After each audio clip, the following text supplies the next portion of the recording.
I can't do beer. I can't do... beer's disgusting. It really is. It's so gross. It's so foamy. It's piss. It's carbonated and not piss. even in the good way. No. Right. If it was really piss, Marcin would be... chugging it, slurping it down.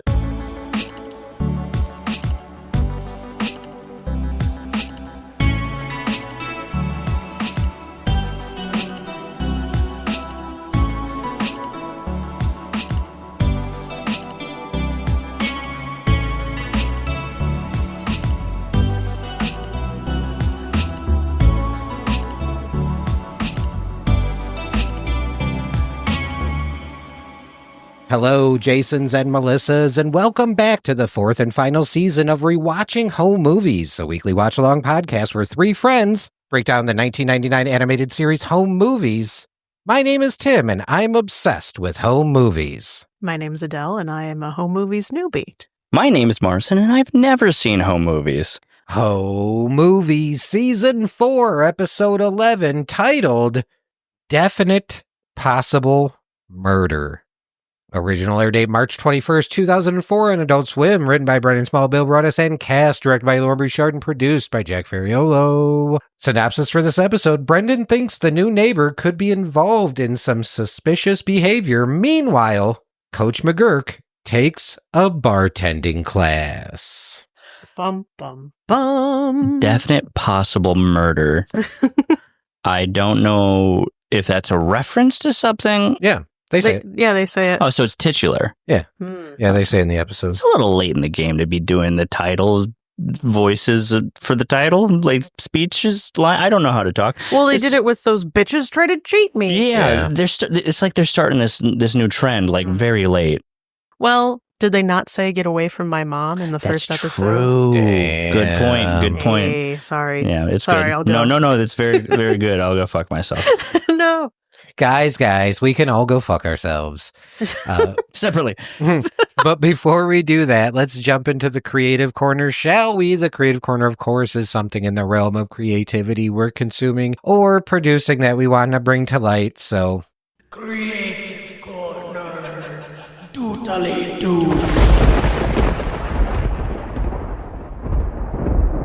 The cane came out and just dragged him behind the curtain. His speech went too long on the fucking Oscars. All right. Who's Gang. going first, kids? You know what? I'll go first. I had to do a quick Google search before we started the episode, because my creative corner is a YouTuber, and I just had to make sure they weren't involved in any typical YouTuber shit. Yeah. But this one, thankfully, is not. I guess the only negativity about him, I wouldn't even say is really that negative.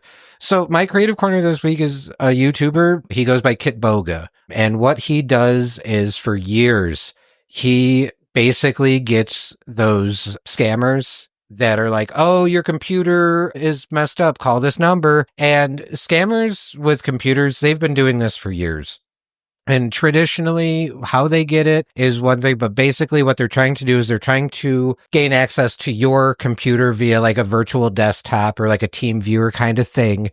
And then they're just getting after your bank accounts and everything like that. Again, they've been doing this for years, but as technology gets better and as AI becomes a thing, dude, we have to be on the constant lookout for scams. Oh, yeah. Constantly. I hate to admit this, dude. My dad was this close, man. My dad had somebody access their computer and was this close to giving up vital information before my mom literally shut it, closed the laptop and shut it down. I don't even blame him. I think we've all had moments like that where, I've gotten calls a lot about, hey, you have these accidents on your driver's license and you need to get them taken off or else your driver's license is going to be revoked and you need to give us money. It's no. No, thank dude, you. For this very podcast, I'm pretty sure I texted you guys and I was like, dude, we just got an offer to get That's sponsored by X, Y, and Z and this looks so legit. And luckily Marcin's like, hey, I just Googled that and it is not very legit. And I was like, oh, good catch. Yeah. Thank you. So we are definitely all susceptible, especially when you get your emotions kind of get the best of you. Yeah. You know, I was like, guys, we're crushing it on the podcast. We're getting sponsor offers. I mean, we were. Ish. So, We got one. so basically, Kit Boga, he'll get these people like on the phone, and he will genuinely fuck with them for hours if he can.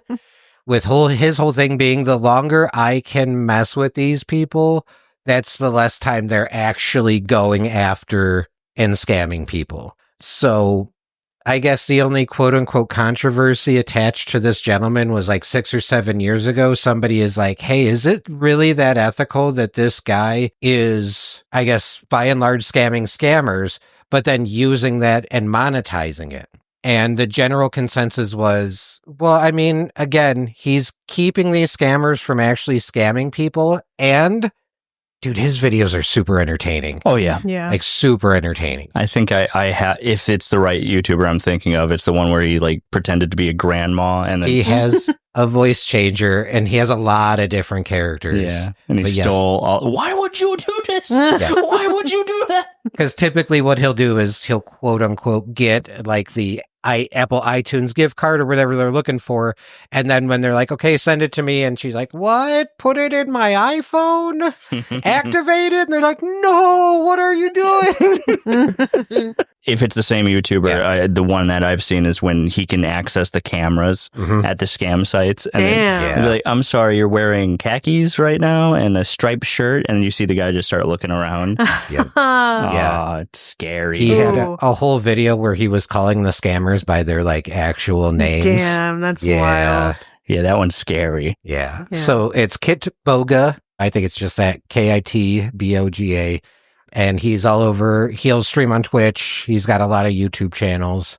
He does all that stuff. He'll work with other people who mess with scammers. And I think they have successfully taken like entire buildings down Nice. of like networks of scammers. So, yep. Kit Boga. It's a really fun watch. It's very entertaining. Yeah, he has a lot of characters. He'll play stupid and just mess with these guys. And he's been doing it for years, so he's really, really good at it. Yeah, I highly recommend too because I've seen many a video and just, I got to watch something. Oh, yeah, that's good. That's a good one. It's very good background noise because you can just put it on and forget about it. But it's also good to send I would send my parents a video and be like, hey, check this out. Pay attention to what these guys are trying to do in order to scam. I'd say Yeah. people of our parents' generation are the biggest victims of all this. Yes. So Mhm. Absolutely.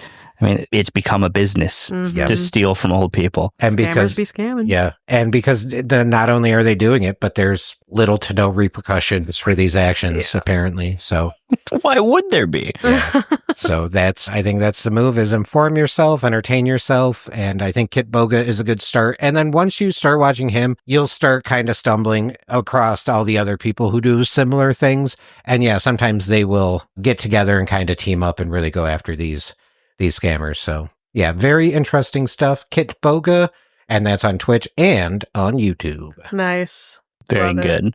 Did you want to go for next, Adele, or you want can me go to? next if you'd Okay. like. I will go next. There's a bit of a preamble to this. So in the world that we are in today, in the, I want to say post-Twitter era, but we are definitely in the Twitter era. But what I mean by that is the era where everyone's voice matters to an extent, where every vulnerability and secret that is put out into the universe is torn apart instantly. The word cringe comes up a lot. And as someone with like rampant anxiety and someone who is also a creative who wants to put things out in the world, I deal with that. Like, should I do this? Because they might say this, they might say this, they might say this, they might blah, blah, blah, blah. I might get ridiculed for this, blah, blah, blah, blah. And that anxiety, I think, is brought into our everyday life, not just because of the way that we have internalized this. I don't know what to call it. It's because it's not exactly bullying, but it's like this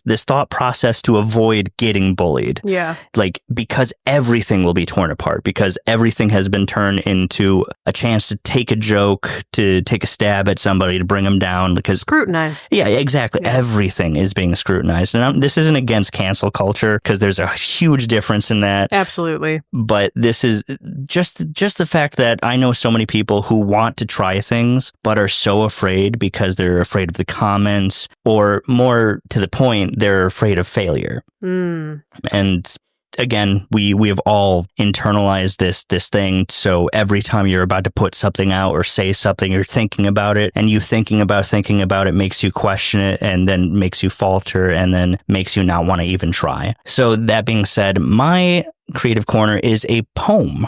Oh, nice. It's written by, I believe on TikTok, I could be wrong, her name is Fiona, and their name is We Are Also Boats. All one phrase. And the poem is called Rewriting Icarus. Here's what they don't tell you. Icarus laughed as he fell, threw his head back and yelled into the winds, arms spread wide, teeth bared to the world. There's a bitter triumph in crashing when you should be soaring. The wax scorched his skin, ran blazing trails down his back, his thighs, his ankles, his feet. Feathers floated like prayers past his fingers, close enough to snatch back. Death breathed burning kisses against his shoulders, where the wings joined the harness. The sun painted everything in shades of gold. There's a certain beauty in setting the world on fire and watching from the center of the flames. That's the whole poem of it, but it just rewriting the whole point of like Icarus did fail. He did try to catch the sun, soared too high, but there's enjoyment in failure. There should be just the fact that you tried is something so powerful. And I think it's similar to, we have to imagine Sisyphus happy, like that idea about like you have to keep going and you have to keep doing it. But the idea of doing it, the journey is what makes you happy. And I think that's the same thing with Icarus, like, because we all fly too close to the sun sometimes, but we shouldn't be afraid of that. Right. Yeah. So I found that poem and I really, really like it. It's a really good poem. And there's also lessons to be learned in failure, you know? Yeah, and absolutely. I feel like fear of failure is we all struggle with it. I'm not going to sit here and say that I don't. But like to not at least try, like you're doing yourself a disservice. Absolutely. And fear of failure it's so wild, because if you lived a life where everything you did was optimal success, that would be an incredibly boring life. Yeah. Failure to me is the closest thing we get to like that mechanic in a video game called New Game Plus, where you play a game and then you get to start over from the beginning with everything that you learned. And that's pretty much what failure is. Failure is being able to tackle a new project or try something new with the knowledge in your head of your past failures. Why did it fail? What did I learn when it failed? Was it something I did, or was it some outside thing that I have no control over whatsoever? So failure is always such a great learning opportunity that you have to embrace it. You have to. And failure is a thing that hits you so hard when it happens, but things that I have done and would consider a failure are some of my favorite things to look back on now and laugh about and tell, like, oh my God, you have this crazy shit story. Like, listen to this one. Like, it's, I don't know. Failure, I think, is a very beautiful thing. And I think we do. We need to learn to embrace it. Yeah. And everybody can relate to failure. Nobody has been immune to failing, you know? 100%. So I don't know. And I feel like the emotions that come with failing lead, especially in the art community, lead to even better art. Because that's ultimately what art is stemming from is deep emotion. Yeah. Yeah. I think in this era especially, it's very easy to just like, I don't even want to try. Yeah. Like, I won't say their name. A mutual friend of ours, I think, is one of the most creatively, wonderfully brilliant people. And it has so much like potential and so much creativity, so much genuine talent. And just does not want to do it because they don't want to deal with the comments or they don't want to handle the ridicule. And the fear of being seen is so prevalent with them that they don't even want to try. Yeah. Which is very sad. And that's kind of the point of like rewriting Icarus, of just like being happy that you even tried and you got close enough in the first place. Yeah. I think that's something we all need to hold on to, especially right now. Yes. Beautiful. I agree. Very good. Two great creative corners, and now I'm sad I'm going. No, you're to save the best for last. No, really not. I mean, this person is a very good artist, but like you guys had like deep meetings behind yours, and I'm just like, this guy paints really well. How do you think Tim feels when we save him for the like after we do some like political thing and he's like, here's a video game, and I'm like, oh, Fallout 76. Oh, that's pretty cool, guys. I saw a Mothman and he waved at me. Still very good. Made me feel very nice. So my creative corner is this artist. He does these paintings and his name is Gus Fink. I originally found him on Facebook a while ago and then I just recently started following his Instagram.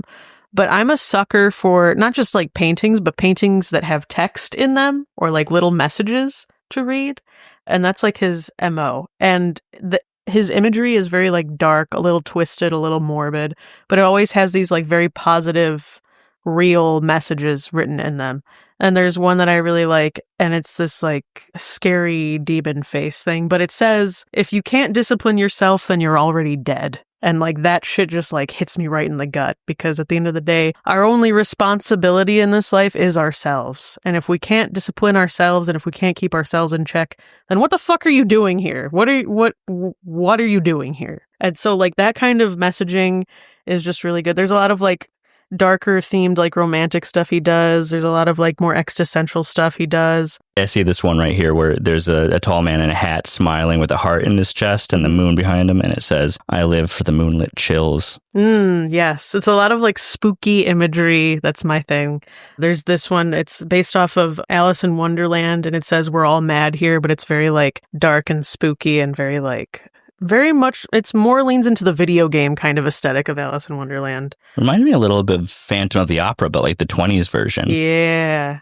And then the more romantic imagery has, it's this one where it's like, it says, when I'm holding you, the madness melts away. And you know what? Okay, I have a confession. And if it hasn't been apparent this far into the podcast, I am a reformed emo kid. And there used to be this very popular art style where it was these little tiny little creatures and they'd be like, I ripped my heart out for you, and they'd be held in like this little heart, or like, I ate a cookie for you but I ate it, or shit like that. And it's very reminiscent of that, but it's more like an evolved adult version of those old like emo cartoons, and it just hits me right in the nostalgia. Yeah, I can see the Facebook timeline now. Yep. Well, this gentleman could very well be like an emo teen turned emo adult. I wouldn't be a bit surprised. Yeah. He also creates stuffed animals out of the creatures that he paints too, which I thought was really cool. I love that. Yeah. I love that. Yeah. I think just from scrolling through, I think my favorite one here is this one. Where I saved that one on my phone. Yeah. Yep. The giant swirly-eyed smile looking down, and there's this guy like holding on very small, and it says, the inner world makes the outer world. Mm-hmm. That's very good. Snaps. Yeah. Snaps. Snap, snap, snap. It's very good. I would say it's like a darker kind of macabre, like it's, I don't know, it's a very surreal, dark surreal. And that's like, I mean, if you follow my art Instagram, Artisanal of Oddity, that art is anal of oddity, it's a very like, I don't want to say it's disturbing imagery, but it's more unsettling. Sure. That's like my bread and butter. I like a little bit of beauty mixed with unsettling. Very David Lynch. Yeah, that's my shit. I see Pee Wee Herman, and it just You saw that it just says go crazy. That's funny. So Gus Fink on Facebook and Instagram. I'm sure he's on other things too, but that's just where I follow him. Perfect. Yeah. Yeah, he's got some cool stuff you were showing me the other night. Yeah. And I was like, yeah, this is right up your alley. Yeah. So wonderful creative corridor. Thanks. We had some solid creative corners today. Yeah, we all did. I think we usually do. Yeah, I think so. But sometimes I'm like, I'm playing this video game. Well, sometimes I think of it 5 minutes before we start recording. Right. Sometimes I skip through mine when I'm re-listening because I'm like, well, dang, gang. That was great creative corners all around. Nice. A good round of creative corners, y'all. Oh, man. We only got 2 creative corners left. Yeah. Oh, God. Yeah. That's crazy. It's hard to... I had a whole list. I know. I'm like, I really got to come in hard with these last 2 creative corners. Yeah. Pressure's on, guys. The pressure is on. We have so much power in our hands. Well, friends, this is it. This is season 4, episode 11. Definite, possible murder. God damn, dude. I want to say like season 1 or 2. I think you, Marcin, brought up was it Rear Window? And I'm like, oh, funny you bring that up. Don't forget. It's going to be in like 49 episodes from now. When we'll get to the scene, but when it was like, oh yeah, he broke his leg, there's a thing like, why are they going to do the whole thing with Brendan like not in the episode, or Brendan's only in his room, and like what is he doing with that? And then when I saw him in the chair, I was like, let's go. There it is. Yeah. Well, can you remind me what this title is called? I forgot to write it down. You're good. Definite Possible Murder. Thank you. Which, I don't know. All things considered, I know it is a titular episode title. I think that's so funny. And especially because the clip that originates from is like, there's a murder? Well, a possible murder. A definite possible murder. Like, I don't know. It just cracks me up. So, yeah, this episode opens and we're at soccer practice. Melissa's asking Coach if he wants to sign a card for Brendan, and Coach tells her that he is busy. Coach appears to be reading a pamphlet, and Melissa reminds Coach that Brendan twisted his knee really bad. I like it. She's like, remember he twisted his knee and you told him to walk it off and he collapsed in pain. And Coach is like, oh yeah, that was funny. That's such a McGurk thing to say. Seriously. Now that this is on the TV and I can see it, that's a dog holding flowers. And I thought it was a person holding flowers in its mouth this entire time. It is a dog. And it says for Brendan, but like, it's kind of that little kid thing where you're running out of space. So like the D-O-N and Brendan kind of... Did she draw the dog then? Is that like what's being implied? Maybe. Or she just wrote for Brendan on the front of the card and the dog was already drawn. As I was going to say, that's a good drawing of a dog. Yeah. Also, you said a little kid thing where you get to the end and you have no more space. Like if you watch wrestling and you look at the posters in the back, that's my favorite thing to find. It's like, I love CMP. E-U-N-K.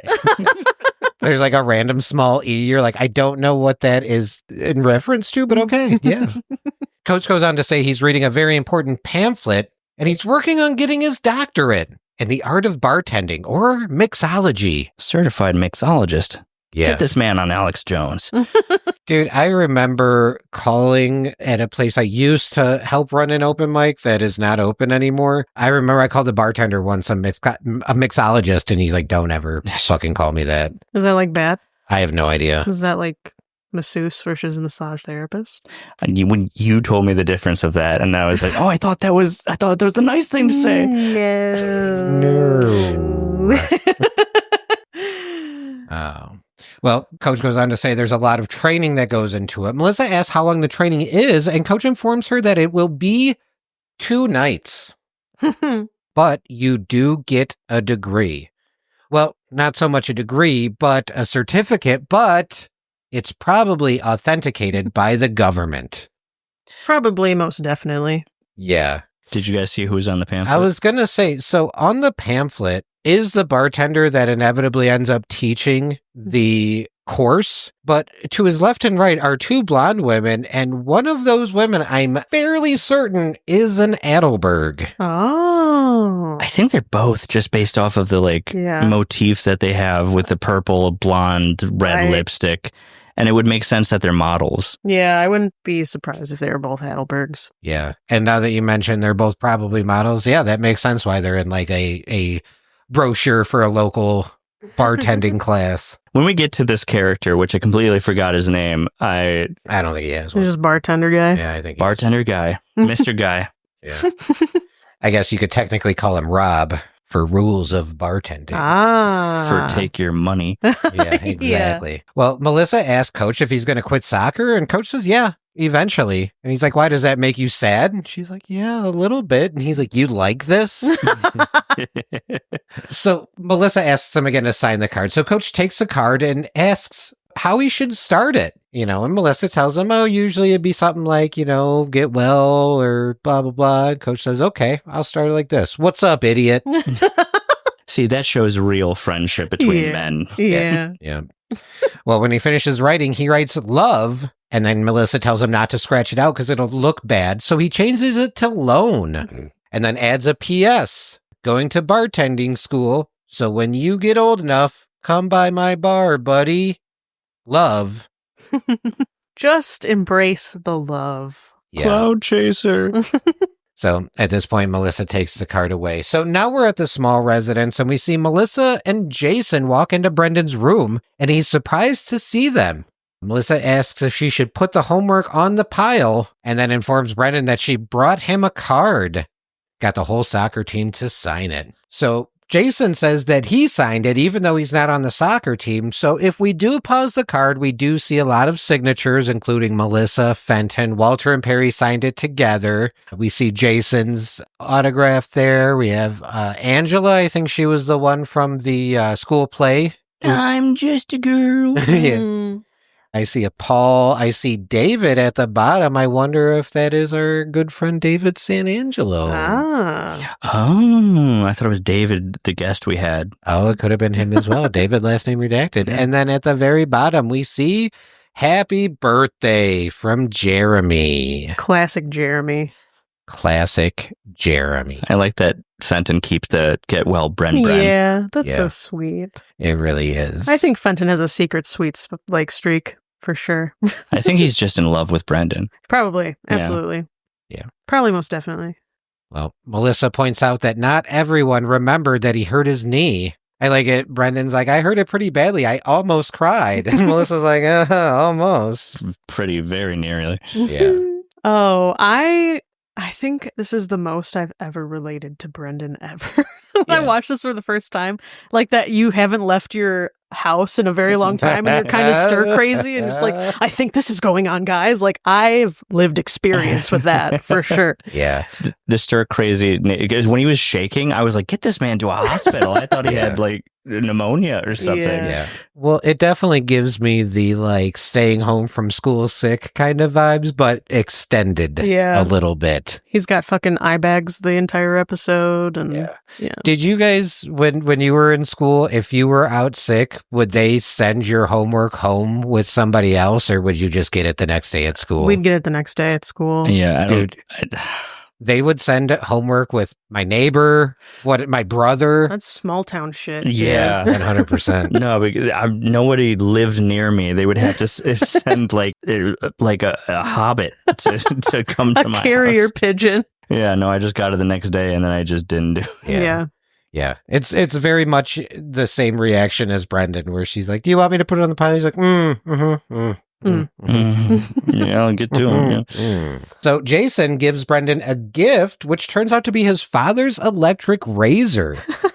It's just, he's 8. He hasn't even gotten through puberty. What hair is he shaving? Good point. Well, Jason points out his dad doesn't use it anymore, and it is in a nice box, so he thought it would be a good gift. Melissa asks if they should talk about the movie and asks if he wants anything to drink. Brendan says he's fine, but Jason notices that he's shivering and puts a blanket on him, even asks if anyone is checking up on him. Brendan says he cried wolf one too many times, and his mom took his bell away. Jason and Melissa are really good friends. Oh, 100%. They're really good friends to Brendan. I know they've all had their little differences every once in a while, but they're like actually genuinely checking up on him. And Melissa is very interested in knowing what's going on with the movie, Oh, which, I mean, yeah, maybe that's part of the reason they're there too. But I mean, at this point, considering the amount of times Brendan has been like, we're done, no more movies, you know, all of his little crash outs and Honky Magoo, like, Oh, yeah. I thought that was the end of him. Like, you know what I'm saying? Like, I mean, it should have been. Oh, So- my God. the fact that they're all like, hey, we're doing movies, we're checking up on Brendan, like, I mean, in Wizard's Baker, he literally yelled at them, "Get out of my world." right. So, like, the fact that they're there. Yeah. That stuck with me. That was a friend breakup for sure. Absolutely. Dude, it was the same with Honky Magoo. He's like, we're done. Dude, the Honky Magoo is like, there's a reason for that, so you can kind of be like, oh, I'm sorry for Honky Magoo, and he's like, you know what, you're right. But they were doing the opposite. They were coming for him, they were helping him out, they were supporting him, doing all these things, and then all of a sudden he turns around and goes, get out of my world. Yeah. He might as well have Sparta kicked them. Also, the line, I cried wolf too many times. Yeah. See, so real. Because I feel like in like 80s, 90s TV, that was such a trope as well. Like somebody getting hurt or not feeling well or something, and then they get the bell. yeah, we had a bell. Yeah. You had a bell? We had a bell for when you're sick. Yeah. No. You never had a sick bell? If we did, my family would actively ignore it. Well, you don't. Well, okay, you use the bell when you need to use the bell. You don't just ring it for fun. Oh, there goes the bell again. I mean, he talks about getting the bell taken away. I thought that was like a common Did thing. you ever get the bell taken away? No, I was responsible with my bell. No, I knew if I used it too many times, they would have taken it away. Let's talk about very precise. let's talk about siblings a second. Have either of your brothers gotten the bell taken away? You know what? I don't know. I don't Not that think you so. remember. I don't think so. If anybody, it was probably Jack for sure. My bell privileges would have been taken away, but I want to say my parents' patience with me was probably like paper thin to begin with. So I see a bell. It's in a closet. Dust over it. Yeah. I never got the bell. Yeah, same. They said sit in your room. Yeah. Keep the sickness away. We'll check on you if we remember to. Oh man. Every single time we were sick as kids, every single time without fail, my dad would say, he'd get home from work and he'd say, I feel for you, kid. I just can't reach you. Every single time. Classic. I'm pretty sure he said that to me like 3 years ago for Nice. some reason. It's just his thing. Yeah. It's a good line. It's a good line. Actually, it's a really good joke, Adele. Oh, hey, David. You know what's wild? I would have loved the bell because I am a big baby when I'm sick. I'm a big old baby. The bell definitely made me feel like a Victorian child that had polio. Jeez. You know what? I don't understand why I needed a bell. I could just been Just mother. hey, help! Oh, I did a lot of that.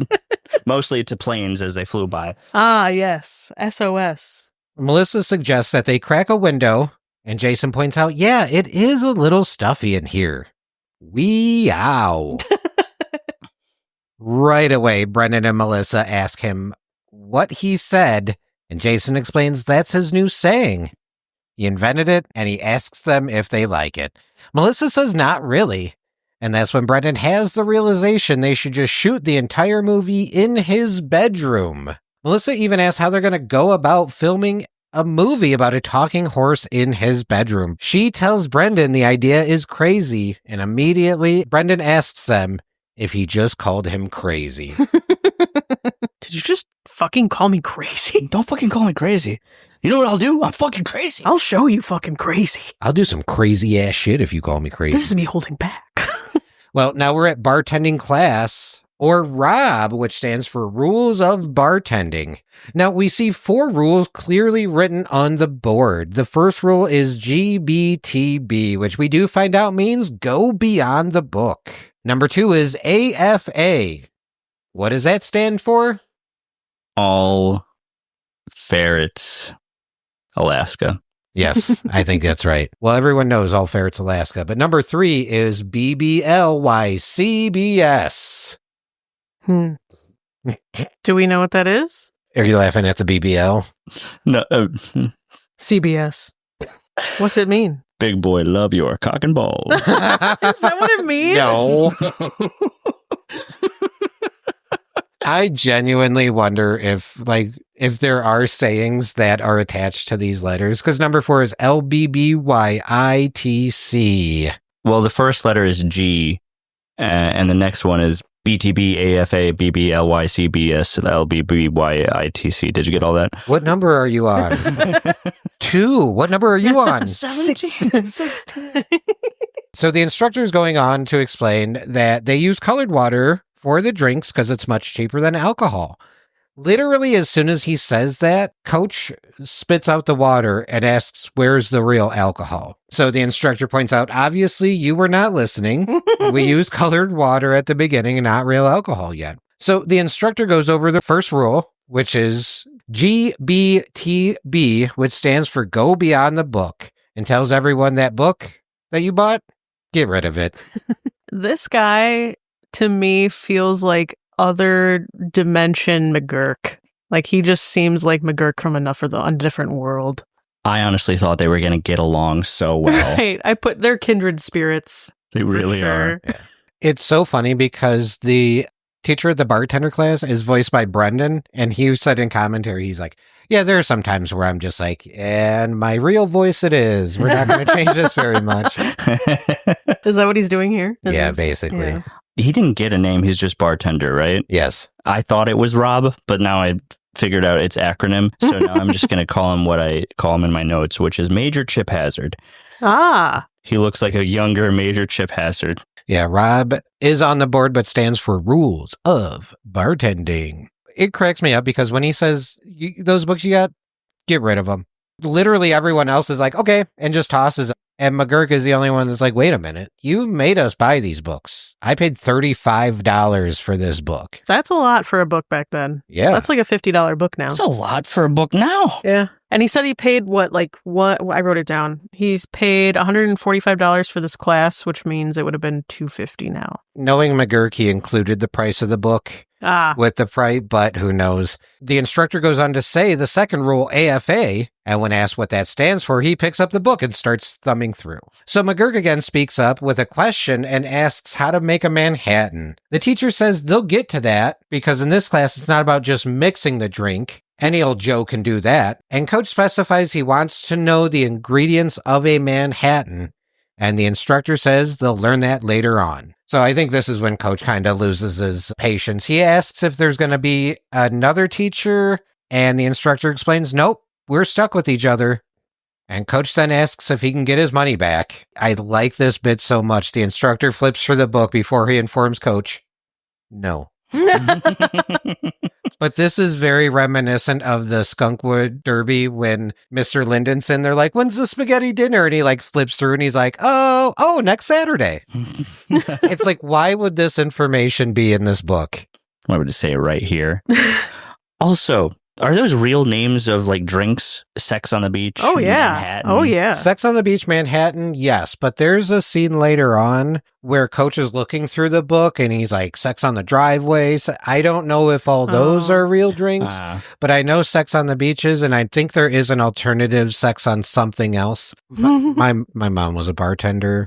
Oh. I don't really drink very much, but when we were kids, if we weirdly needed to know like, oh, what's in Sex on the Beach? Or if we were playing poker as kids and we're like, oh no, who wins between like a flush and a straight? We would always call my mom. Mom. This is very cute.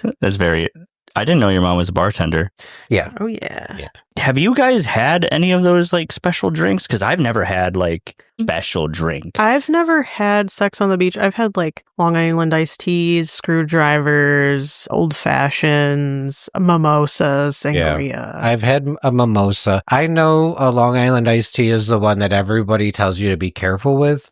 Because one, they taste really good, and two, they have a shitload of alcohol. Absolutely. That used to be my go-to was a Long Island iced tea. And it's one of the... Really? Yeah. When I first started drinking, like 21. I thought that would have been like the least alcoholic. Oh, no, it doesn't taste like alcohol, though. It just they're tastes dangerous. Like soda. And if you're like, after like 6 drinks, I'm schwasted, like probably like 2 Long Islands, and you're good. Oh, I remember there's one drink I had back in the day called a Blue Motherfucker. I don't know what was in that. But that was really strong. The closest way I came to like a special drink, because I've never like actually gone to a bar and been like, give me the blah, blah, blah, blah, blah, blah. Because if it has a name, it's more expensive. So I don't even need That's so fair. Yeah. Just give me the shot for $3. Yeah. I've wanted like an apple teeny because I saw it in Scrubs and it seemed like it was fruity enough for me to have, but no. But me and my friends put together like a drink and I had the ingredients it's somewhere put down, but we called it the Squad. The Squad. That's pretty cute. I remember the guy who made it. We were like, what's this one called? And he looked around and he went, the Squad. Do you remember? You said you don't remember what was in it. It was like blue, the stuff that makes it blue. Well, there's quite a few things that are blue. It's UV blue, maybe? No. It was just a blue something, and then there's gin, and there is one of the sodas, and then something that he put on the bottom, but like he stuck the thing into the liquid and then poured it on the bottom. He told us not to do it first, even though it should be on the bottom, but a lot of stuff involved. It was really good. I really enjoyed that one, and it got me where we had to go. It got you there. Oh, man. I used to drink a lot at bars, but those days are behind me. Oh, yeah? Yeah. You guys passed me by. I never gone, but I don't know if I need it. No. I think it's fine. I prefer the marijuana. Yeah. I don't drink now, even though I run like multiple mics and shows at bars. But even when I did drink, drinking was always like a do at home with the homies kind of thing. Bars were always too expensive for me. And loud. Yeah. We were bar hoppers back in college for sure. I went for my 21st when we did like a karaoke bar, and that was... yes, the karaoke bars. Yeah. You'll have to try the mixed drink at our wedding because we're having a signature cocktail. Ooh, what's it called? It's something of my own creation. It's called, do you know the song called Love Potion Number 9? Oh, is it? Love Potion Number 9. Is that what it's called? Yeah. Okay. Yeah, that's what it's called. It's going to have It's called Sex on a Driveway. Sex on the Driveway. Have you ever heard of the song Love Potion Number 9? It's called The Macarena. All right, gang. Well, the next scene we see Brendan is looking out his window with binoculars while intense music plays. He's spying on his neighbor, and we hear a crash and see a silhouette of what appears to be a man choking someone and throwing them across the room. I mean, you don't have to judge them for that. That's their scene. Yeah, it could be consensual. Right. I don't know. Could be working on the wrestling moves. Yes. So, I don't know if you guys caught this. We have this like kind of cool transition where Brendan is sitting there with the binoculars. It's dark, and then it slowly pans and then goes from dark to light, and we hear Paula say good morning. So this, I think, is supposed to be an indication that Brendan is literally just sitting there all night into the morning spying on his neighbor. That's why his eye bags are so dark. Yeah. But it's done like really well because after he sees the neighbor thrown, he's like, what's going on there? It just like as it pans, the room lightens up and now it's like the next morning. So interesting. Yeah, really cool like next morning transition. Yeah. Shows the passage of time. So Paula offers him breakfast and asks how his knee is, and Brendan goes on to explain that he thinks something weird happened at the new neighbor's house last night because he saw something strange. Paula tells him not to look into other people's windows because it's not polite, and Brendan pushes back saying that he had the lights off, so they couldn't see him. That's not a very good excuse. Right? Paula points out that they're new to the neighborhood and what are they going to think of them? And Brendan pushes back, saying they're going to think they need to watch their step because their neighbors are watching them. I don't know if you've ever seen the movie Disturbia. With Shia LaBeouf? Yeah. No. Isn't it like No, I'm I haven't. surprised. Isn't it like a quote-unquote 2008 modern day Rear Mhm. window. rear window? Yeah. Essentially where he like gets under house arrest and is just bored. So he grabs a pair of binoculars and is stalking the girl next door, and she finds it so romantic. So I remember watching that movie as an impressionable young child, and I was like, I want a pair of binoculars. Oh. Luckily, I lived in a house that was far away from other people's houses and a forest. So I saw a lot of birds and I saw an old woman gardening. That's as far as it went. But the impressionable children who watched that, who had binoculars. Absolutely. Oof. That old woman was like, how sweet. What's that kid doing up there? I can't reach him. Otherwise, I'd shoot him. Well, again, Paula tells Brendan not to spy on people, and how would you like it if somebody was spying on you? And Brendan points out, well, I actually do like the attention, so... Marcin coded 100%. Yeah, it's very true. The guy who's like, I kind of want to change my middle name to Attention. Outed. When Paul is like, how would you feel if someone was watching you like that? And I was just Silence of the Lambs dance. Well, Paula takes his binoculars and tells him he needs to get out of his room and that he can come with her to the grocery store. But Brendan says no, thank you. So she tells him to eat his breakfast, stop spying on people, and do his homework. I like when she says, do your homework. Brendan says, I was about to. I'm totally almost going to. The entire time this is happening, we do have the gnome in Brendan's bedroom. I think we saw it when Jason and Melissa were in there, and we see it now when he's talking with Paula. Was there another gnome? I didn't catch another gnome in this episode.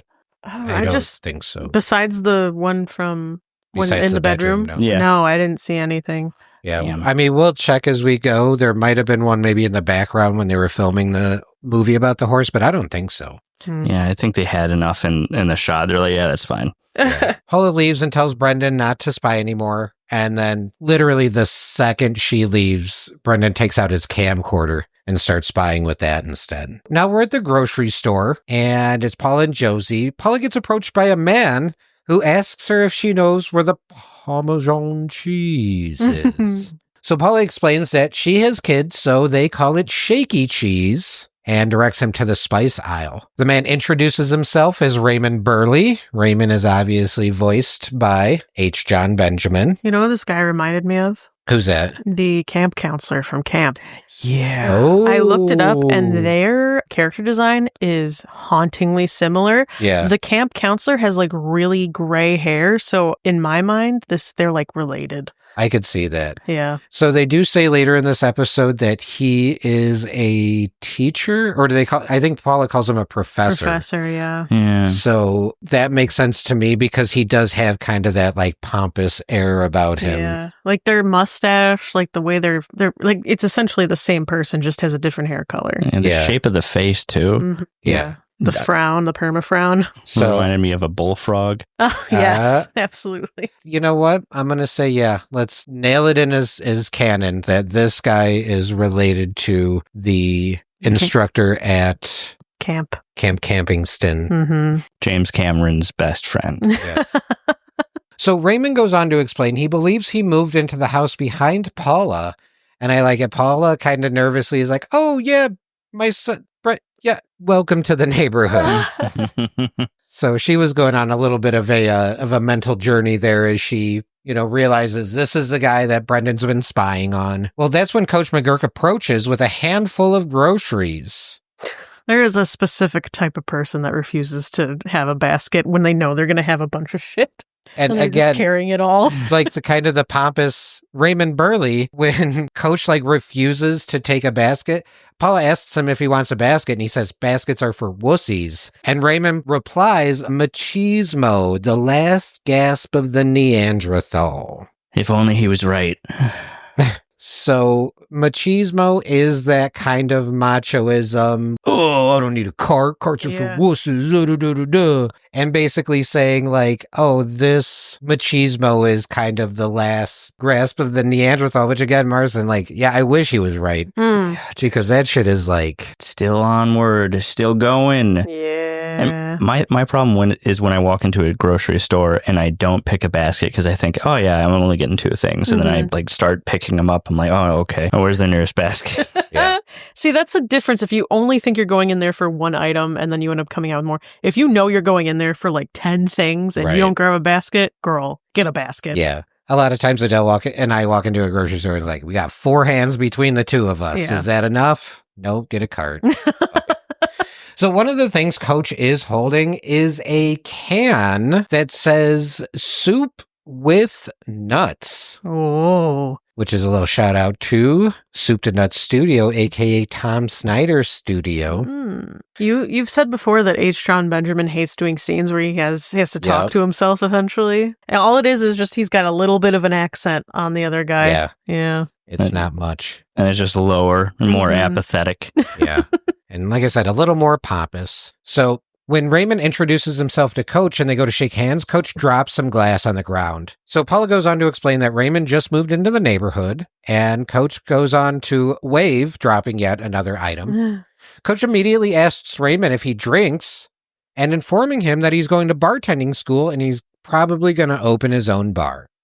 That's when Paula points out that maybe they should have a little mixer in the neighborhood, and Coach said that he would love to bartend it. There's an awkward silence, and then Coach drops and breaks yet another item. The next scene, we see Brendan is still looking out the window with his camera. Melissa approaches in costume and asks Brendan, "What do you think?" And Brendan says, "What do I think? I think there's been a murder." What's the costumes that they're going for? Because she has a bowler hat and she's wearing, I think this... Yeah, I thought he was telling you to shush. He's like, Sorry. No, she's going for that kind of horse jockey, horse rider kind of rich gal outfit, because later in the scene it's all about her falling off the horse, and I'm assuming Jason is supposed to be maybe a farm hand or a ranch hand. Who's telling her literally, when you fall off a horse, get up and try again. When I first saw him in this, Brendan, I didn't think that was a horse getup. I thought it was a cone of his cast was getting bigger. I thought it was a monk, he was supposed to be a monk. Oh, it does look like that. like he's a little friar tuck or some shit. It definitely gives like a big robe with a hood that's not up. Definitely. So Jason pops his head up and says, "A murder? Wee-ow." Stop trying to make Weehow happen. You know what? I don't hate Weeow. I don't hate it. Well, why though? Why don't I hate it? Yeah. Because there are worse things you can say. I'm not going to lie. I think it was my interview with David that I was super nervous. So we were like kind of having a back and forth conversation. And I said something that like definitely was not a question. And he just took a beat and he's like, "Wee-ow." And I was like, fair. I actually accidentally said "wee-ow" yesterday because I was in the middle of a sentence. I was saying "wee" and then I stubbed my toe and I went "ow" and it came out as "wee-ow." And but I don't know where you were, Tim. But in my mind, I was like, "Oh shit!" It's like from the episode. Last night when I asked Adele, I said, "Do you want to smoke and we'll watch the next episode of Home Movies?" And she's like, "Yeah, let's do that." And I was like, "Wee-ow," and she's like, "What?" And I'm like, "No." I was like, "We out? No. We out of weed?" No, never. The one that's stuck with me the past couple of weeks has been, "Oh Lordy." Oh, Lordy. Oh, Lordy. It's such a good one. It is. Oh Lordy. Well, Brendan goes on to say there was a tussle and he thinks his new neighbor killed his wife. Melissa says that's silly and you don't have any proof. And Brendan asks her straight up, like, "Did you say poof?" And she's like, "No, I said proof." Did she actually say poof? It's if you go back and listen, it's pretty close, but I think she does say proof. Mm-hmm. It's just a very... Listen to what I'm telling you. I think my new neighbor killed his wife. This is silly. You don't have any proof. Did you say poof? Proof. It's Wee-ow. like Jason, the whole wee-ow thing, it's getting a little annoying. she says poof, like it's like a Yeah. W instead of an R. Yeah. Poof, like a little kid. She's a little kid. Exactly. I had a speech impediment. Same. I think we Still all do. did. Yes. I stumble over my words. It's because my thoughts are 10 steps ahead. Same. Exactly, ADHD. Yeah. Melissa claims she said proof. And yeah, they do the little back and forth where Melissa says, "Yeah, the wee-ow thing is kind of annoying." And Jason hits her back with, "Yeah, well, the poof thing is kind of annoying too." Just, It's bogus. I don't know why that got me so bad because like she literally just, I don't know. It was And funny. honestly, when he's saying it too, he's got that smile like, "Yeah, I fucking got her, dude." he loves her. Well, He loves a roaster. Yeah, it's gonna be a love language. Melissa claims that she said poof and he needs to clean out his ears, and Jason tells her to clean out her mouth. So Melissa tells him to clean up his attitude. Damn. Yeah. Fun little back and forth. Yeah. That's when Jason informs Brendan that his dad would like his hair trimmer back.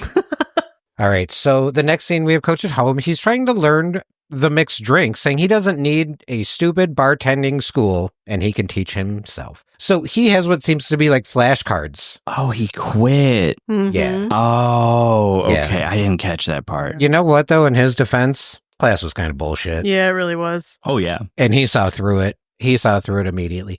So now it looks like he has like flashcards. And they're basically in two stacks. One says people and one says drinks. He flips over the people card and it's Judy.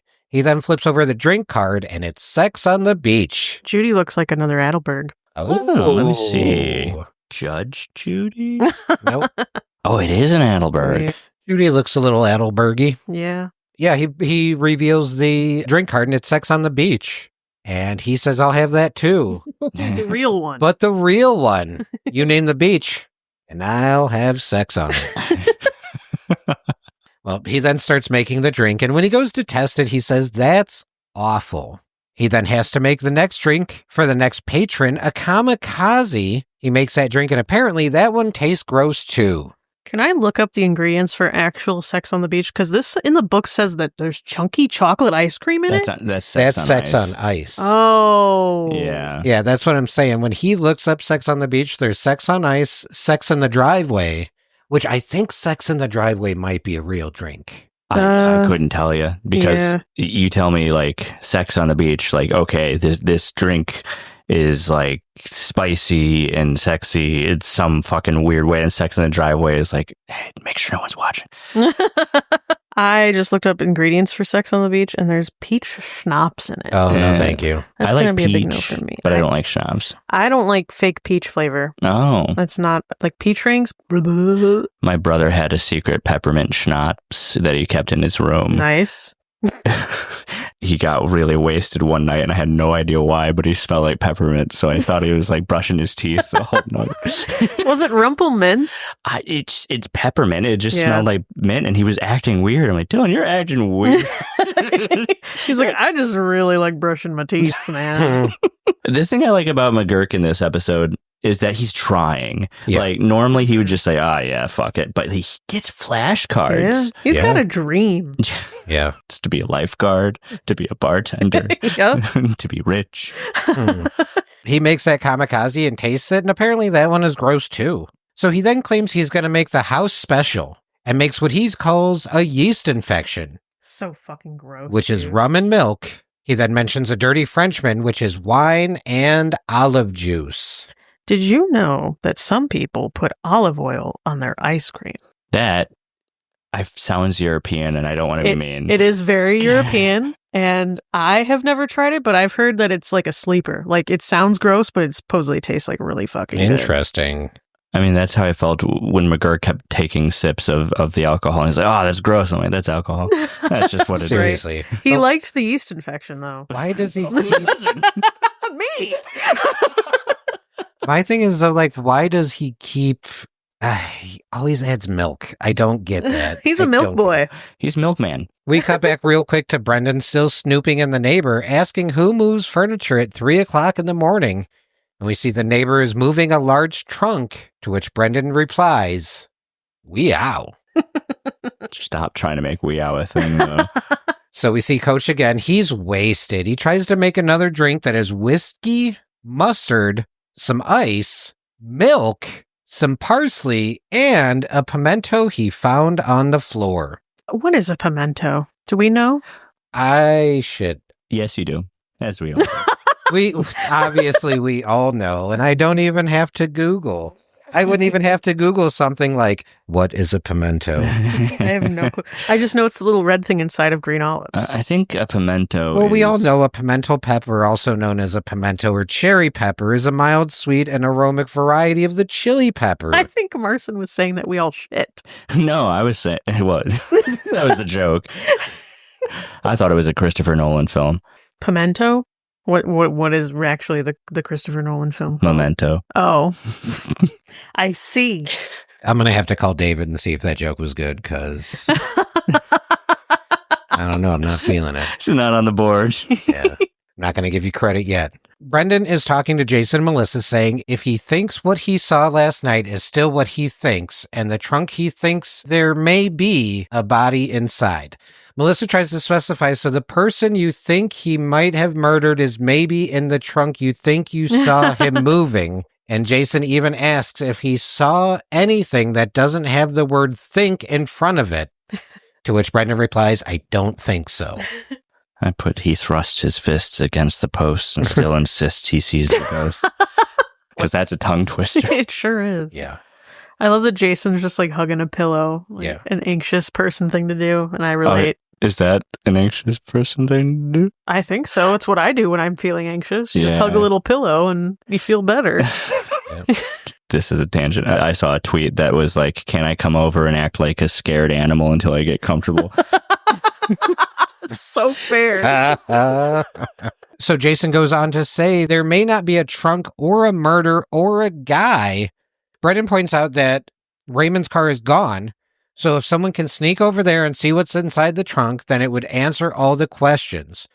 Jason specifies the questions about the possible murder, and Brendan confirms about the definite possible murder that he may think he saw. So Brendan says he would love to go himself, but his knee, and that's when Melissa speaks up saying she will go, and even encourages Jason to come with her. So I've noticed that Brendan is in his horse costume this whole time. Yes. And they're no longer in their costumes, but when Melissa goes into the house, she's back in her costume.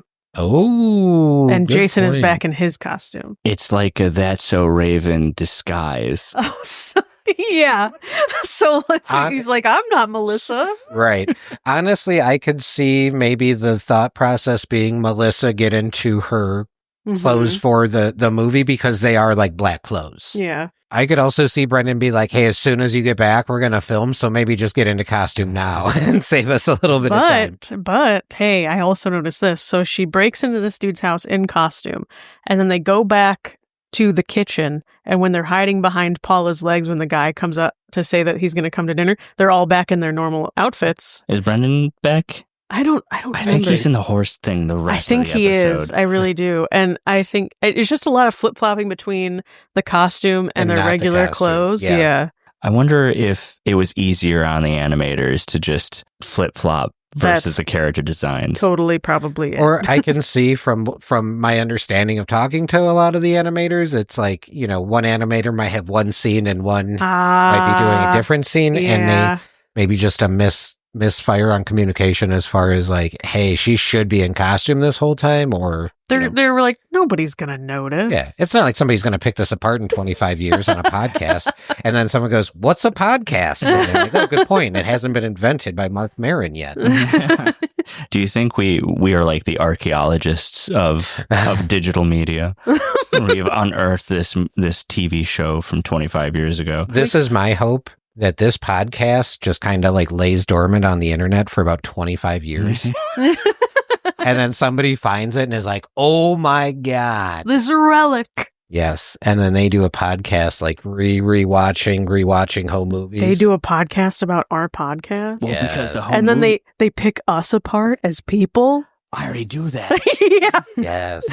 But at this point, the whole TV show is gone. No one can find it. Right. They're just going by word of mouth. Mm-hmm. And eventually that keeps happening every 25 years until this is a religion. Until we become gods. And then Brendan Small is big, bad, small. Big, bad, big, small. They're like, yes, Jason, the prophet, the Buddhist man. Saint Melissa. Live by the word of McGurk. Everyone assumes that's all men were like McGurk. They're like, this is obviously how. Mm-hmm. They Gregorian chant, we are. The cloud chaser. Brendan's using his camera to basically spy/film.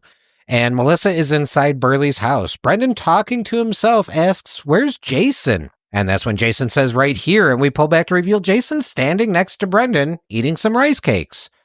And yeah, like Adele pointed out, Jason is in costume now. Yeah. So Brendan asks Jason why he isn't there. And Jason says, I told you multiple times I'm not going. Yeah. And Brendan, nobody tells Jason what to do. Yeah. Clearly. And you know what? I will say in a couple scenes from now, Jason is very like, hey, if he wants to leave, he can leave. I don't know what to tell you. I can't stop him. Jason's also all about You love to see it. Me combing through every episode. No. So Brendan says he doesn't blame Jason for not going. So they're watching Melissa through the house when suddenly Burley comes back home. They try to give her the signal, but it's too late. So Jason just waves his hand in front of the camera and yells, "Wee-ow," over and over again. As Burley enters the home, we finally hear Melissa screaming as she runs back and forth. That's when Brendan's phone rings, and when he answers it, it's just a continuation of Melissa screaming. She asks Brendan what happened to the signal and claims Burley is going to kill her, then hangs up her phone. Melissa runs upstairs. We see Burley chase her upstairs with a bat. That was my favorite. It's not mentioned at all, but the fact that he's just wandering around his house with a bat, and it kills me. Well, Melissa jumps out of the window just before Burley can find her.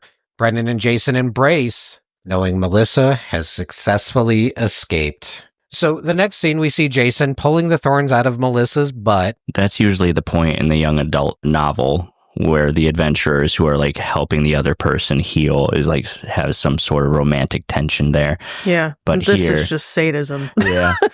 Here they're just yelling at each other. Well, yeah. Because Jason says he thought he was supposed to push them through. They do the pan out and he's like playing with one of the spikes in her butt. I'm like, this dude's a fucking sadist. Fucking asshole. What do you mean? I mean, yeah. Well, Brendan goes on to tell Melissa that was awesome what she did and asks her if she was scared. Melissa claims that she wasn't. But Brendan says you sounded pretty scared when you called and were screaming. And Melissa fires back. Where did I sound scared from? from the safety of your home? Got his ass, dude. That's a good one. That is a classic Melissa clapback. It's not really mentioned, but Jason's wearing like cowboy boots. Yeah. Oh, yeah. That seemed to be like several sizes too large. He's a farm hand. And then just Melissa's like, I don't know why that picture is just so funny to me. I mean, maybe this is me being picking, but did she need to be draped across his lap in order to get these out of her butt?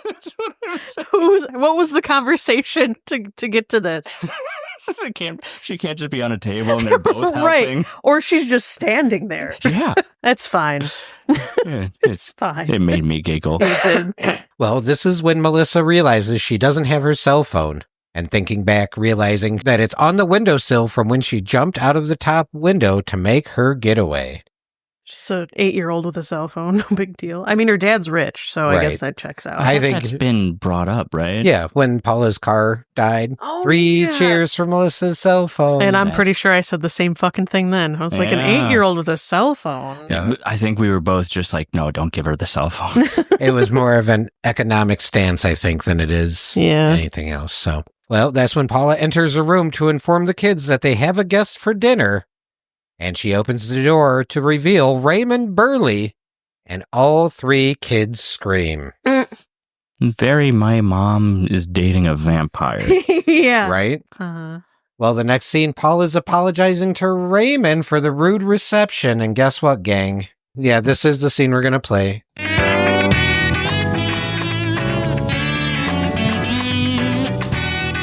I'm sorry about the rude reception. Quite all right, Paula. Sometimes my kids just... Kids. Brendan's mine, and then these are his friends. He does have the costume on still. Anyway, Yeah. so let's say dinner at 6 o'clock? Splendid. 6 it is. I insist on bringing the wine. Fine. I happen to know a killer Cabernet. Sounds great. Excellent. Okay. I'll let myself out. All right. Ciao, ciao. Bye-bye. Mom, are you crazy? He's a murderer. What? Now you invited him in, so he can't be stopped. You might be thinking of a vampire, Jason. Or Jehovah's Witness. Whatever. He's a murderer. He's a murderer. I'm sorry to interrupt, but how rude of me to presume red. Is red wine okay, Paula? Oh, no, it's perfect. Because I do also know a Chardonnay that is to die for. Oh, no, red's fine. I'm making lasagna, so well red's then, fine. splendid fit. Lasagna red. Okay. Au revoir. Oh, he's a murderer, Mom. His exit. His wife. yeah. Me again. Uh-huh. Killer house, by the way, Paula. Oh, thank you. Thank you. Absolutely murderous. Yes, thank you very much. Yes. Ta-ta. Ta-ta. Tally-ho.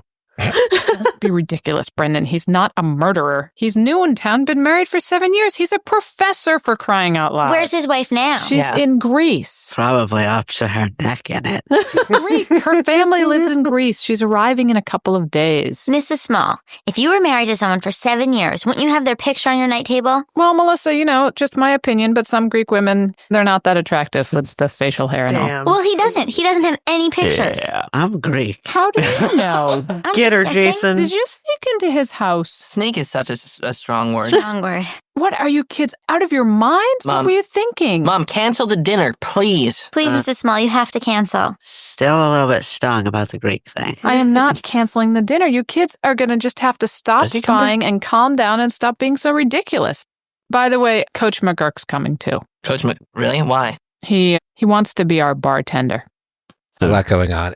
I'm going to say, visual-wise, Raymond's exit every single time. He's like, au revoir. Like, dips out. Yeah. Just the ciao. I love, and this is like just an animation thing. I love that he's standing straight up and then it looks like someone took the image and then just from the legs, like tilted him Yes. out A of yoink. frame. Like you can see him just rotate like a clock here. Yeah. And then he just pulled out. He's like, "Ooh." Yeah. And then even when he leaves, he like dips like, au revoir. I love when tally ho. Yes. So- Ciao, ciao. So they're back in their regular clothes, Jason and Melissa, but Yes. Brendan is consistently in his costume. Yes. I think he really likes BoJack Horseman. That's obviously what it is. He was a Yeah. prophet. Yeah. He knew. I think he likes horses. He's a horse girl. He's Horse a pretty girly. lady. Also, I forgot that I didn't hear Jason going off about the Greek thing. I forgot he's Greek. Yeah. Yes. Pop, drop, and lockup gifts or something. Also, Paula, what an opinion to have. Yeah, Just girl, drop what? a little casual racism on the kids like that, huh? Damn. But like Jason called her out. Yeah. Wait, did we just pass over the line when Melissa was in the house and both Jason and Brendan were like, women, huh? Oh, yeah. I forgot about Shit, that. Yeah, we did. Tim left that out of the recap on purpose. No, I didn't. They're like, oh, why would she do this? Oh, women. You know, women. Well, the thing their was, bravery. Brendan was like, well, no, because Brendan's like, I told her not to do this. Oh, wait, no, I told her to do this. And then everyone was like, oh, women. Oh, my God. Wild. Yeah. So, all right, the next scene, we have Brendan, Jason, Melissa. They're getting set up to film their movie. Melissa is going over the game plan that once Raymond gets there, she's going to go back to get her cell phone, and they have to make sure he doesn't leave. They agree, but Jason pushes back, saying, hey, if he wants to leave, I can't really stop him. So Melissa says no matter what, they have to make sure he doesn't leave. Brendan says that they need to hurry up and finish the scene because breathing is really hard in this thing, and he doesn't know how horses do it. He calls action, and now they're in the movie where Melissa and Jason are having a dialogue back and forth. Jason's like telling Melissa, like, there's a saying, if you fall off a horse. But Brendan is having a really hard time breathing. So he tells them he can't breathe and to talk faster. And eventually Brendan, as the horse, like passes out or like falls over. And that's when Coach McGurk walks in frame and asks if they're beating that thing. So it's like a beating a dead horse kind of joke. Yeah. Didn't catch that one. Yeah. And I like it too because McGurk is like, so your mom tells me you think the neighbor killed someone. And the kids are like, yep. And the coach is like, love it. He just likes being included. Yeah. Yeah. I love how he's wearing the bartender like top, but still holds the coach uniform underneath. Yep. Yep. Still wearing And the whistle? I was going to say, as always, Sorry. whistle is... No, you're fine. Call it out. Yeah. We call out the whistles when we see them. So we're at the dinner party. Coach is asking who needs a refill. And Paula says she could use some more wine. Coach asks her if she wants red or white or gives her a little bit of both. He throws an orange wedge on there, gives her a crazy straw, and adds an umbrella. Raymond, making conversation with Paula, explains that his internal clock has been way off and he's been waking up at ungodly hours. He then randomly says, oh, also, I hate my wife. Fucking boomer. Wife bad. Yeah. Saying, well, I work a lot and she doesn't. And she just nitpicks me all day. Says all he has left are his hobbies. So Paula sends Brendan to the bar where Jason and Melissa and Coach are talking, you know, because she knows Brendan has these theories about this guy. And now he's like, I hate my wife. She fucking sucks. Da-da-da-da-da. And so I was like, go to the bar, young 8-year-old. Yeah, you don't need to hear all of this, Right. this man's trauma dumping. Right. Yeah. In his defense, he does hate his wife. Yeah. And it's funny. So Brendan gets up to Jason and Melissa and he's like, yep, he definitely killed her. I mean, I kind of think he did. Yeah. Just a matter of time if he didn't. Yeah, He hates her. exactly. Yeah, exactly. Also, real quick, wine connoisseurs in the room, is mixing white and red wine. I can't I've imagine never that's good. heard of that I happening can't ever. imagine that's good at But all. you know, I think it just depends on the wine. If it's Right. too sweet, it's too sweets wines, I think it would be fine. I don't know. I have no idea. I- I hate wine. I mean, I always wanted to like wine, but I can't because it doesn't taste like juice and Right. it tastes bad. And They go, have really sweet ones that are kind of like juice. if you can pick me, like point at it and whatnot, I will definitely take a sip and try it because I can't do beer. I can't Oh, do beer's It disgusting. really is. It's so gross. It's so foamy. It's piss. It's carbonated and not even in piss. the good way. No. Right. If it was really pissed, Marcin would be... Chugging it, slurping it down. Well, Melissa gets up and says she's going to go get her cell phone and announces that she has to use the bathroom and it's going to be a while, so don't wait for her. Either Brendan's like, yeah, that was good. Yeah. Raymond approaches Coach for a drink and immediately Coach asks him if he's killed anyone lately. Not subtle. Not at all. Raymond orders a Sex on the Beach and Coach says that one's tough and maybe suggests a beer instead. But Burley sticks to his order of Sex on the Beach and Coach opens a can of beer and slides it over. The slide is what kills me. Yeah. Burley is not impressed, saying that this is just a beer. And Coach pushes back saying, nope, it's sex on the beach. So Burley sends it back and Coach tells him he'll make another one. And then obviously just opens a beer, pours it into a glass. Raymond again calls him out for it just being a beer and implores him to make him a sex on the beach. Coach says, all right, I'll make another one, but this is a big waste of sex on the beach. And then you clearly hear him open another can. This dude is so fucking snooty. He's literally talking to McGurk like he's the goddamn help. It's like you're literally standing in your neighbor's kitchen. Yes. Like, what are you doing? Yeah. But I mean, he's wearing an outfit like he's a bartender. What you want? Sex? He hands you a beer. I don't drink beer.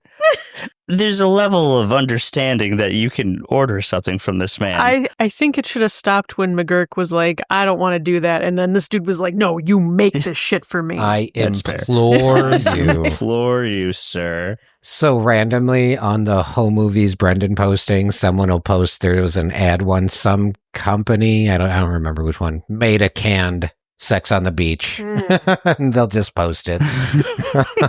Is it good? Does it taste good? I can't I've imagine. never had it. Okay. I've never either. It's got peaches in it. Oh, yeah, that's right. Well, the next scene, we see Melissa sneaking into Burley's house to get her cell phone.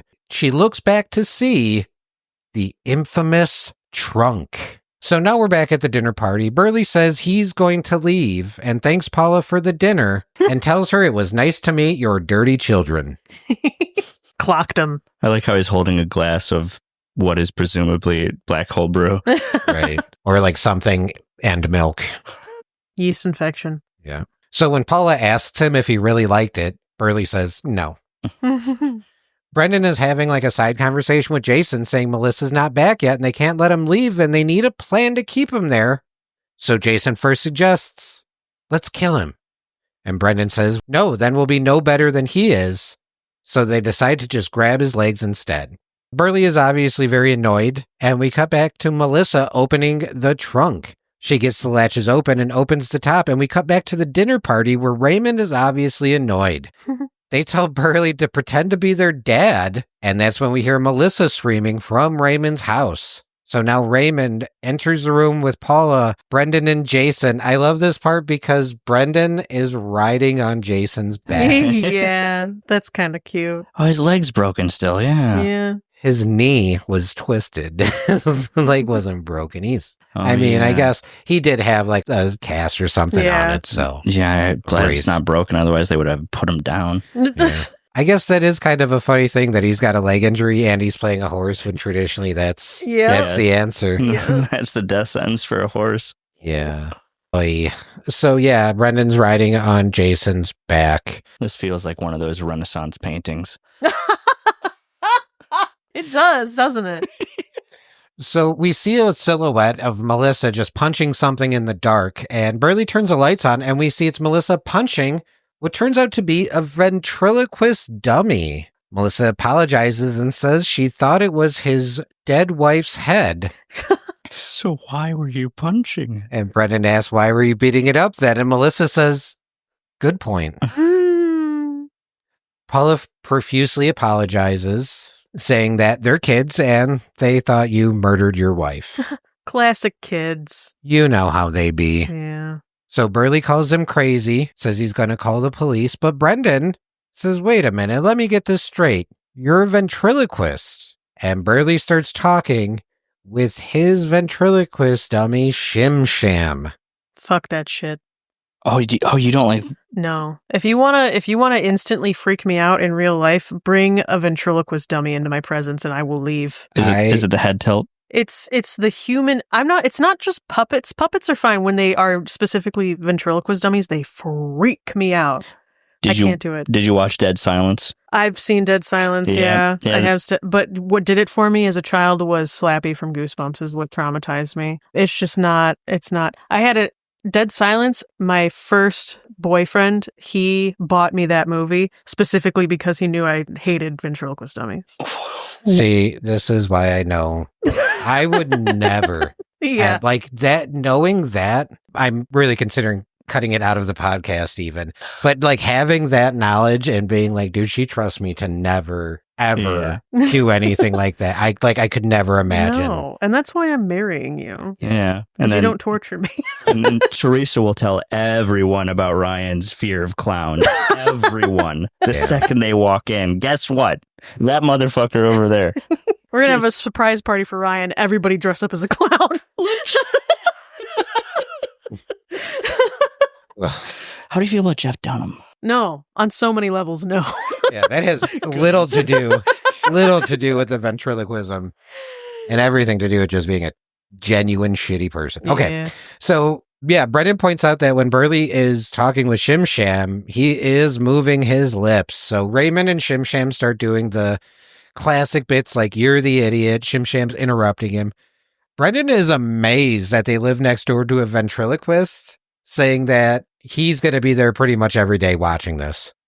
He was literally about to call the police, but now that he's got an audience. Yeah. Well, he does say to Paula, when he was complaining about his wife, if he didn't have his hobbies, he would simply perish. Shim Sham calls Brendan a dummy, and Brendan says this guy is a real asshole. Why do they just bleep out the word hole when they say asshole? Because you can say the word ass, but when you get specific about the whole part of it, then they don't like that. It's the whole that's offensive. Exactly. I remember, this is showing my age a little bit, but when Kurt Cobain died, Courtney Love was like doing his eulogy in front of, well, there was a TV camera there, right? Thousands and thousands of people, and she encouraged everyone to call him an asshole. Why? And because it's Courtney Love. And when the crowd called him an asshole, you just hear ass, and it's like they bleeped out hole, but ass is okay. It makes no fucking sense to me. Yeah. It's context. Yeah. With, yeah. Like, I don't know. Context. But you can say butthole. You still know what that is. Yeah. And that's the context. I'm just saying the FCC I get no it. sense. I get it. You can say beehole and everyone knows exactly what you're talking about. Oh, yeah. Raymond and Shim Sham do I don't know why this is such an earworm, but like, you get in the box. No, you get in the box. We never be on it. Exactly. Is that not the final line of the you get in the box? No, you get in the box. No, you get in the box. No, you get in the box. And that is the end of season 4, episode 11, Definite, Possible Murder. Marcin loved that cutoff ending. He always does. It's just like the last scene we see with McGurk about the whole bartending thing is just him not being a very good bartender. It's like, again, he's trying. I appreciate him trying, but like the no payoff there. And it's like, this man's wife is gone. We think she's been murdered. Yeah. So clearly the end would be her like showing up and be like, I'm here. Nope. Sorry, I was up to my neck in grease. Right. Okay, so let's talk about that real quick. So that is, the ending is revealed that this is a ventriloquist dummy. It's so funny to me because, I mean, correct me if I'm wrong, but in Rear Window, like, the dude was a murderer, right? Yeah. Yeah. Yeah. Like he was. Simpsons did a similar thing to this as well, where Bart had a cast and was laid up and he thought Flanders murdered somebody. And then it was a comedic misunderstanding just like this. So it just cracks me up that TV shows, cartoons specifically, are willing to spoof this, but not to take it to that level of like, yeah, it actually was. It's always like, nope, actually. I mean, so the wife showing up would have made a lot of sense, but they went with the ventriloquist dummy, eccentric weirdo that's up at 3 a.m. who does hate his wife, but whose wife actually is in Greece. Yeah. We don't know. There's no confirmation on that. Yeah. And that's kind of where I'm at, where I would be more apt to say that his wife simply does not exist than he murdered her. The wife is the ventriloquist dummy. I mean, I would be okay with it. That would have been a better joke. That would have been a better ending. Yeah. I hate my wife. And then they pull out the dummy and it's like, that's my wife. And then they do a bit like, I hate you. I hate you. And the whole bit too, like, I work, she doesn't. Because he has to make the ventriloquist. At me with a shrill voice. Come on. That would have been so... I hope the writers are listening right now and they're like kicking this. Like, maybe that was the undertone. Maybe that was just the undertone the whole time. So could have been there it. you go. Definite, possible, murdered. I'm not going to lie. I really like this episode. Me too. I like this episode a lot. I It's got do a as lot of well. earworms. We're doing the whole Rear Window thing. Mm-hmm. McGurk the bartender is funny to me. Absolutely. Yeah. What was the name of the episode again? Definite possible murder. I thought it was definite possible ending. They have 22 minutes, man. What do you want him to do? What do you want him to do? It was one of those critiques where you come up with the joke first. You're like, I gotta commit now, don't I? Now that I've talked to people on the show, I'm taking it like very personal. I'm like, dude, no. They did the best they could with what they had, the time they were given. You have no idea. They were going to war every day. Blood, sweat, and tears went into this episode. And you write it off because the ending wasn't good enough. Because the ending wasn't there. All right. Well, I guess I know how you feel about the ending of this episode. How do we feel about Jason this episode? Jason was all right. Yeah. Yeah. I mean, he had some lines there, and most of them were like, I'm Greek, right?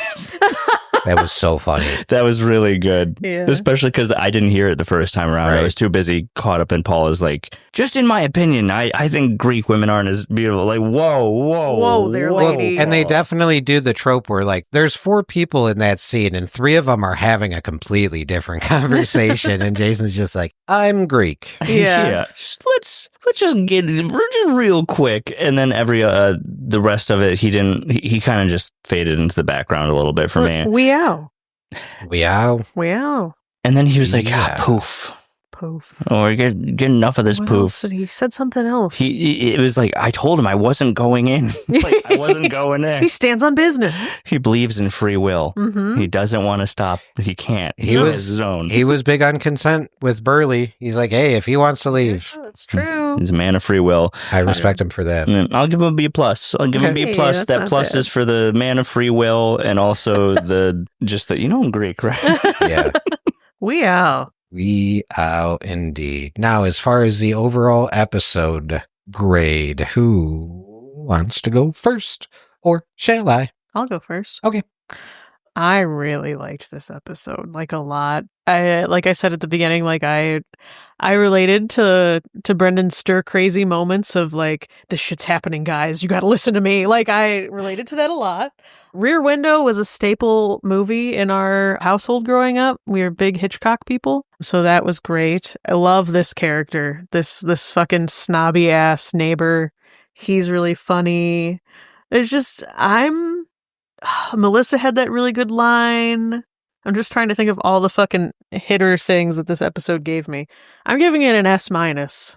Okay. Yeah. Oh, yeah. Because I can do that because my fiance said I could. Yeah. That's right. Forgot. That's Sorry. right. No, it's fine. I'm not upset about it. I used to be. Not anymore. I got over it a long time ago.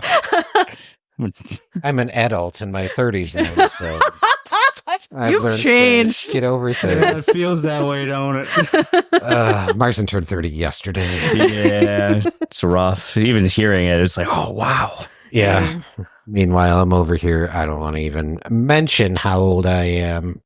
You're 8. I got cobwebs coming out of my ears. I'm so old. I watched this episode for the first time on my dinosaur. I'm so old. Tim. Was it like in the park on the like plastic ones? I like those a lot. Yeah. I miss them. Yeah, I was 18. Probably very high. Looking at the stars. Just the one plane going by. So with this episode, I definitely liked it a lot more than Honky Magoo. 100% more than Honky Magoo. And I really enjoyed just as soon as I saw the Rear Window thing, I was like, that's really enjoyable. And then McGurk, I think, was the standout for me of just like, can I get my money back? And just like flip. No, like he was like, for a little bit of the episode, he was a responsible adult of like, I'm going to go buy my own. I'm going to start studying. I'm going to become a mixologist. I find drinks very funny and because I don't know anything. So it's a whole different world I can be an outside observer at, and just hearing all the different names and obviously made up ones. And then McGurk, the one that just killed me was just, you just see the back of McGurk and he's going for the third time to make him a Sex on the Beach, and you hear that killed me. But other than just that new possible ending that we came up with. Rewrite it. Yeah. I gave it an A-. That's a good grade. Yeah, I think that's fair. Yeah. I get it. Yeah, this episode, I was really looking forward to it, especially when you guys brought up Rear Window so early in the podcast. I was like, oh, we're in for a treat. I haven't watched this episode in a very long time, but you remember so many of the big beats, like McGurkin bartending school. Like I remembered the scene of him doing the drinks in his house, like and I found a pimento on the floor. Hey, woo. Just getting super hammered the whole time. Yeah. A lot of bits in this episode I really enjoyed. Melissa's clapback. Oh, where did I look scared from? The safety of your home? Yeah. Melissa's got a really good yell. Like, her yell is really good. So the bit where you hear her yelling from Burley's house and then Brendan's phone rings and it's just a continuation of her yelling. Yeah. I think that's such a classic bit. Really good episode. I thoroughly enjoyed it. Super easy breakdown. Flowed really well. I'm going to say this is probably a really easy A+ for me. Let's go. Yep. I am giving it the old A+. We're in the same ballpark. Oh, yeah. Yeah. Mhm. We're real close. So Jason's grade being the lowest, I think, yep, that's fair. Yeah. This is a really fun episode. Yeah. I like it a lot. Great lines. Yep. And yeah, it was really fun to break down. I don't know if you guys fuck with math very much, but I don't. oh, okay. Let me break it down. We have 2 episodes left. Oh, shit. Yeah, we do. Next episode, spoiler, we got a guest. Do we want to say who or is it a surprise? I'll just say this, double spoiler. It's someone we've had before. God. Nosferatu. Nosferatu's going to be on the whole episode. It's just me the whole time talking in Nosferatu voice. Well, That'd I'm be fun. excited. I'm excited. I'm excited. It's coming to a close, and that's like scary for many different reasons. This chapter of it is coming to a close. Yeah. Yes. Yeah. I don't think after we're done with this, we're necessarily going to drop off the face of the earth.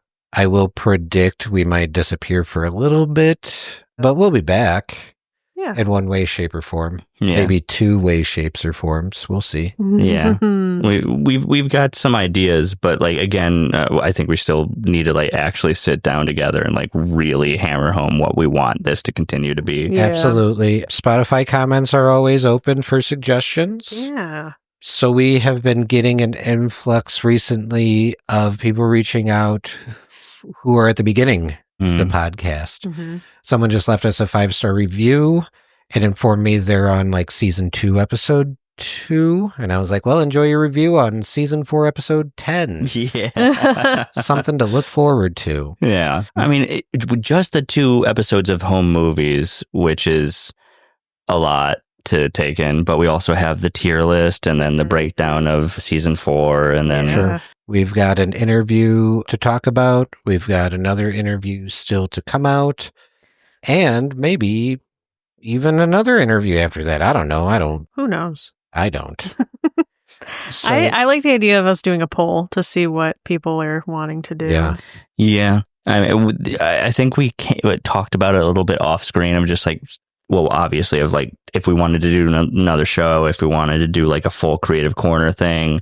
Yeah. I remember we brought up like As Told by Ginger, which is Yeah. like because that's like a full, not non-episodic, like following a story, following character Yeah. thing. And we still also have to look up if the show is or whatever we want to do is already a thing. Right. right. Yeah. 'Cause- I enjoyed being like the only home Yeah. movies podcast. oh, yeah. Right. I doubt there's an As Told by Ginger podcast. You know, there's podcasts for everything. So it could be, could not be. Yeah. There's just so many different angles. Like I was hoping that there's no Steven Universe podcast, but there's so many. Yeah. There's that so doesn't surprise many. me at all. Yeah. I can see RHM Pod presents the extended creative corner, where each episode we just bring a creative corner we talk about for 20 to 30 minutes instead Yeah. of 6 to 8 minutes. Right. I mean, there's a lot of potential there. I know you mentioned doing a YouTube channel. And Doing a YouTube channel people was would something. see our beautiful faces more. Yeah. Mm-hmm. But I definitely think there's a few avenues we can go down, and I think we'll figure it out. Yeah. We're not going anywhere. That's right. Well, Adele and I are going to go get married, but then after that, we're not going anywhere. Unless there's an offer on the table to take us somewhere else, then maybe there's some place we're going. Well, wherever we go, we'll bring audio recording equipment. Oh, yeah. There'll just- be mics with us. Yeah, we just won't tell you where we are at that point. Exactly. We are in an undisclosed location. Oh, yeah. Well, is there anything else about this episode or this podcast in general we wanted to bring up? No. Well, We out. I think that you should get in the box. Oh, shit. No, you get in the box. We out. We out. That's going to do it for this episode of Rewatching Home Movies. Join us next week for Season 4, Episode 12, Temporary Blindness. If you liked what you heard, check out our Linktree at linktree/RHMPod. There you can like, follow, and subscribe. Send us an email to request free stickers, or leave us a 5-star review. I will read 5-star reviews on the podcast. Thanks again to Nick for the refresh of our logo and Chris Bongat for the lo-fi version of our theme song. On behalf of myself, Tim, and my co-host Marcin, and Adele, thank you for rewatching home movies with us. We'll see you next week. Bye.